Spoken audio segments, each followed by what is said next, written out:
आपल्या देशातली काय जगातली एकमेव महानगरपालिका असेल ज्याची नुसतं प्राथमिक आरोग्य केंद्र नाहीत तर हॉस्पिटल स्वतःची आहेत, ट्रॉमा केअर सेंटर स्वतःचं आहे, OPD स्वतःचे आहेत आणि त्याच्याही पुढे जाऊन 4 मेडिकल कॉलेजेस बनवणारी ही आपली एकमेव महानगरपालिका आहे. ह्याचा आपल्याला अभिमान असायलाच पाहिजे. या मुख्यमंत्री महोदय कधी आणि पहा आम्ही काय काम केलेलं आहे. शिक्षणाचा जर विचार केला तर आपल्या मुंबई महानगरपालिकेचं पुन्हा एकदा सांगतो, जगात कुठेही उदाहरण नसेल असं आपण काम केलेलं आहे. 1235 शाळा आहेत.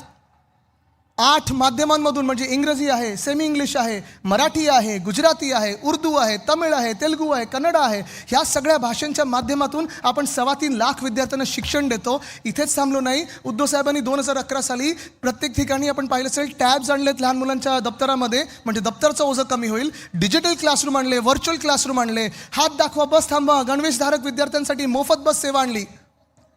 आणि इथेच थांबलो नाही तर देशात कुठेही नसेल आपल्या आणि जगात कुठेही नसेल तसं मराठी अनिवार्य तर केलंच, पण SEC बोर्डसोबत आपण IGCSE बोर्ड आणला, IB बोर्ड आणला, जे जागतिक बोर्ड्स आहेत, CBSE बोर्ड आणला, ICSE बोर्ड आणला. मला अभिमान ह्या गोष्टीचा आहे की ज्या शाळा बंद पडत चाललेल्या, ज्या शाळांमध्ये गळती लागलेली, आपण हे सगळं मुंबई पब्लिक स्कूल म्हणून हे ब्रँडिंग केल्यानंतर आणि चांगल्या शाळा, दर्जेदार शाळा दिल्यानंतर 4000 सीट्ससाठी 10,000 ॲप्लिकेशन झाले 2021 साली. मला लोकांनी फोन केले की आम्हाला पत्र द्या तुमचं.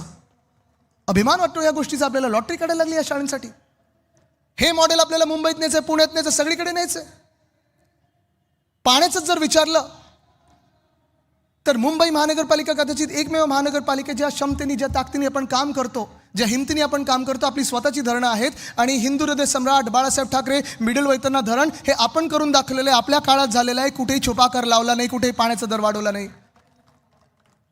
डिसॅलिनेशनचा प्लांट आपण उभारत होतो, ह्या मिंदे सरकारने बंद केलाय. पण माझा शब्द आहे तुम्हाला की ज्या दिवशी आपले महापौर बसतील येत्या 16 तारखेला डिसॅलिनेशनच्या प्लांटच्या माध्यमातून 400 मिलियन लिटर पुन्हा एकदा पाणी आपण ह्या शहरासाठी सुरू करू. BST बस सेवा, इथे BST किती लोक वापरतात जरा हात वरती करावं. सगळे वापरता? किती वर्ष वापरताय? आपल्या काळात वापरत होतं का? किती भाडं होतं? 5 रुपये ना. 5 किलोमीटर 5 रुपये, 10 किलोमीटर 10 रुपये, 15 किलोमीटर 15 रुपये, 20 किलोमीटर कुठेही जायचं असेल तर 20 रुपये तुम्ही जाऊ शकता. AC बसेस 4000 बसेस आणले होत्या. 10,000 इलेक्ट्रिक बस आपण आणणार होतो आणि ते आपण आणणार 900 डबल डेकर इलेक्ट्रिक बस आणणार होतो. पण आत्ता काय झालंय? भाडं परवडतंय का? तिप्पट भाडं झालं. तिप्पट 60 रुपये भाडं झालंय. वेटिंग किती आहे? 40 मिनिटं 50 मिनिटं रांगेत आपण उभे आहोत. ही आपली BST बस आपल्या काळात 35 लाख लोक प्रत्येक दिवशी वापरायचे. ते आता बस पण कमी केली, जुने रूट बंद केलेत, भाडं वाढवलेलं आहे, रांगा वाढलेल्या आहेत आणि 35 लाखावरनं जवळपास 20-22 लाखावर रायडरशिप आलेली आहे. पण इथेच थांबलो नाही आपण. STPचं मला तुम्हाला आठवण करून द्यायचे. सिवेज ट्रीटमेंट प्लांट आपलं सरकार पडल्या मोदी साहेब आले होते आणि त्यांनी भाषण केलं भूमिपूजन करताना की मैंने आपको तोहफा दिया 18,000 कोटी का. मी आज मुंबईकरांना सांगू इच्छितो की सिवेज ट्रीटमेंट प्लांट हे आपलं काम आहे. त्यांचं चांगलं योग्य होता की त्यांनी भूमिपूजन केलं, कारण त्यांनी गद्दारी करून आपलं सरकार पाडलं होतं. पण ते 18,000 कोटी पण हे दिल्लीकडून आले नव्हते, केंद्र सरकारकडून आले नव्हते, भाजपाकडून आले नव्हते. हे आपण शिवसेना म्हणून ज्या ठेवी बनवून ठेवल्या होत्या त्या ठेवींमधून आर्थिक नियोजन करून हे 18,000 कोटी ह्या STPसाठी आपण आणले होते. प्रत्येक पैशाचा हिशोब दिलेला आपण, प्रत्येक पैशाचा, प्रत्येक नाण्याचा हिशोब दिलेला आहे. पण हे जसं आहे तसं गोरेगाव मुलुंड रिंग रोड आहे.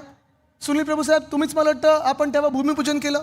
जिथे मी भूमिपूजन केलं तिथे काम सुरू झालं. मिंदेंचं सरकार आलं, कॉन्ट्रॅक्टर बदलला, एस्केलेशन केलं आणि प्रधानमंत्र्यांच्या हाती परत जिथे मी भूमिपूजन केलेलं तिथेच भूमिपूजन केलं. पण चला, हे सगळ्या गोष्टी ह्या होऊन गेलेल्या आहेत, ह्या करून दाखवलेल्या आहेत. पण एक गोष्टीवर मला जे सतत मुख्यमंत्री सांगत असतात की होय त्यांनी केलं, चुकीचं आहे, चुकीचं खोडून काढणार मी, ते म्हणजे कोस्टल रोड. आता राजसाहेब माझे काका असल्यामुळे थोडी लिबर्टी घेतो. तो फोटो आहे का? लाव रे तो फोटो.